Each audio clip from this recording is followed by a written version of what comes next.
So could we start off, Chris, by going back to your diagnosis and what you knew about ataxia leading up to that diagnosis? Was the word brand new to you or not? Yes, I didn't have a clue what ataxia was. First of all, my brother went to the doctors, and his wife was mentioning that he was hopeless at carrying cups of tea upstairs, would always spill stuff. And I said, oh, I'm exactly the same. And I said, I can't go to the bar when I'm with friends because they get like 2 inches off their pint when they come back. But then he went to the doctors about it, and he got referred to the Heath Hospital in Cardiff. And then they diagnosed him with ataxia. So he explained to the consultant that about me. The consultant asked to see me. So then I had to go to my doctor, get referred. And by the time I got to see the consultant, he said to me, coming into his office. So I went in. As I was going into his office, he asked how I was. And as soon as I started speaking, he realized there was something there. And he said, before you sit down, could I just walk from one corner of his office to the other corner with my feet, one in front of each other, in a line. And I took 2 or 3 steps, and more or less he had to try and catch me from falling because I lost my balance. He knew straight away. He said, before I sat down, he said, you've got ataxia.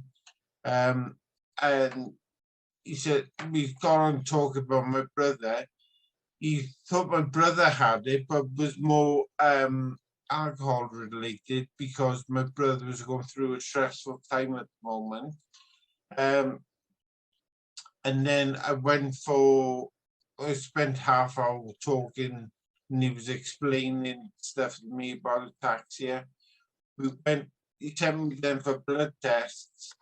I went for the blood tests, and he said they could take 6 months to come back. And it did. And 6 months? Wow. Yeah. It's a long time, eh? I believe they went off to Oxford, and he said it's not like a normal blood test. They really genetics into it. And it came back, and I was diagnosed with spinocerebellar ataxia type 14,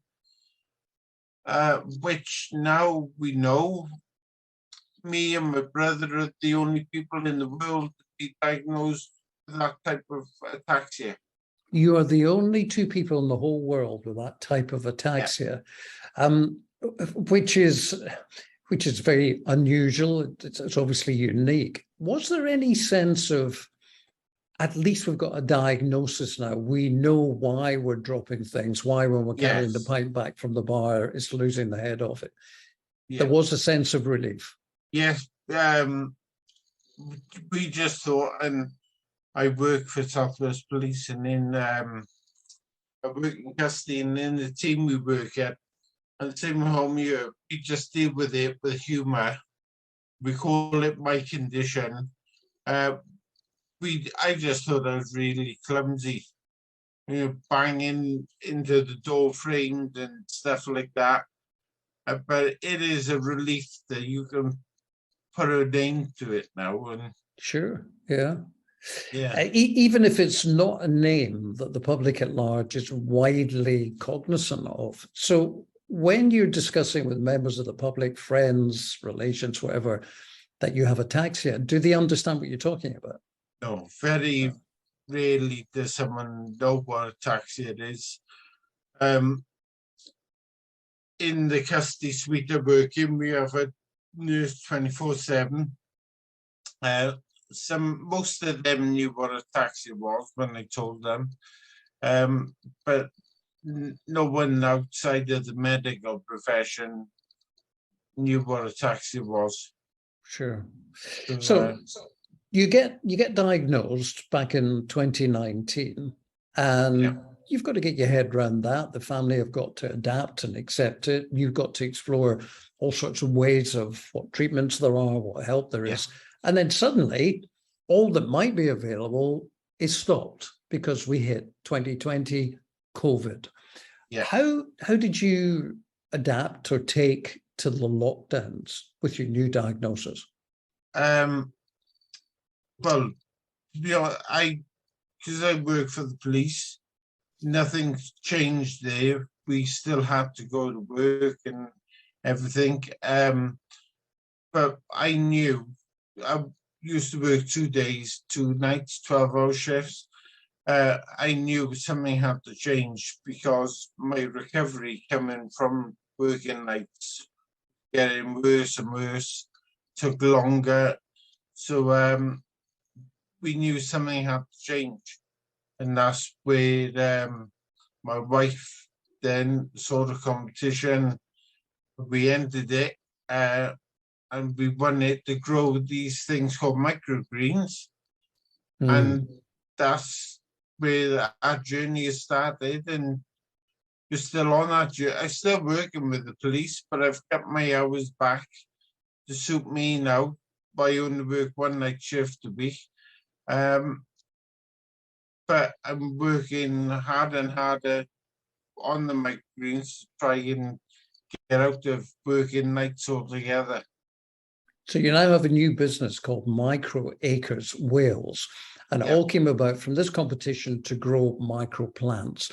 How did you approach the competition? Where were you growing the micro plants? How did you choose which plants to grow? Basically, the competition we entered, well, you come with a kit, and we won it. We come with a kit, a tray, probably the size of a shoebox. The lid of a shoebox, about the same depth as well. And I've always grown veg, and then I've read the instructions, then everything said, put it on the windowsill, and they grew. And I thought, oh, that was easy. So we ordered some more, and then that came and we tried it, and it was only a little bit, and we looked into it. And if anyone around sort of Cardiff area was doing it, there was no one within sort of a 40-50 mile radius doing it for Cardiff. So we thought, right, we could be on to something here. To order some more, started with friends and family, then neighbours heard about it, so they just loved it. So then we started approaching restaurants, and we've been supplying them now for nearly 18 months now. So it's vegetables you're growing as micro plants, is it? They're micro vegetables full of much more flavour in them and nutrients, and they're so much better for you. The flavours are outstanding.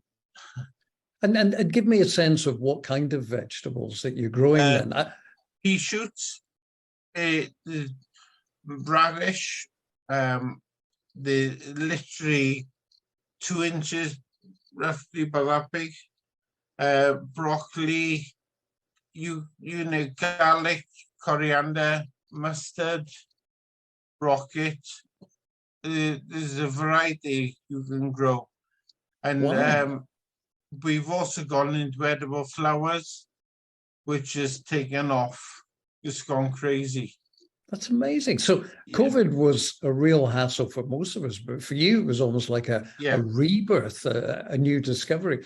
And it's growing fast, you say. What is the ultimate goal? Is this to make this company so self-sustainable that you and your wife can take a salary out of it? Yes. And employ other people, whatever, just keep growing the business? That is the plan. BBC Wales done a programme, a small 3-4 minute snippet of me growing and my grow room and everything. A local businessman then had seen us on the telly. He was inspired by my story, and he's got units, and he's offered us a unit at a very knockdown price that we can't turn down. So hopefully within a month or two, we'll be moving into there and expanding.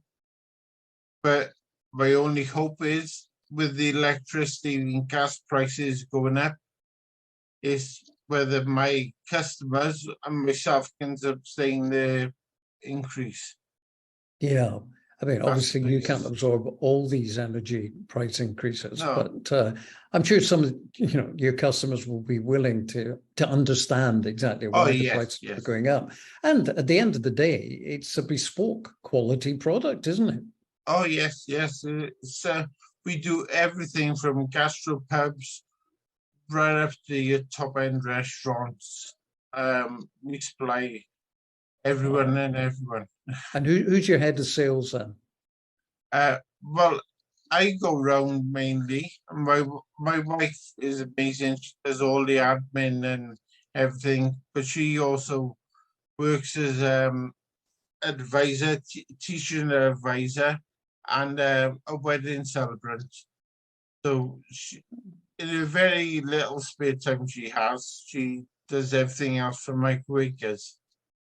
But it's an incredible new adventure for you. Are you up to it? That's what people will be wanting to know. Are you mobile enough, for instance? Yes. When I'm walking, my balance, I'm okay. I'm okay, but I may trip over something or walk into something. But I'm not at the stage of where walking is a no-go for me. You know, I'm still able to get about, and driving it doesn't affect me at all, drive. But I do feel myself getting worse. But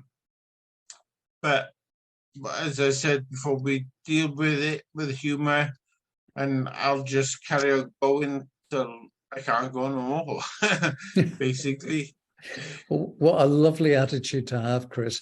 Your diagnosis could have really brought you down, but as we said, here we are. It's a new story, new chapter in your life, and straight away it's become a very successful chapter in your life. Do you have time for anything like, I don't know, hobbies or spare time? Because you're running a business. I used to play golf, but I have very little time to do that now. I think I've played about 4 times this year, and golf is great for me because it's all open spaces and walking. I don't trip in or bump into anything or trip over something. But yeah, spare time, I don't have a great deal of it at the moment. No.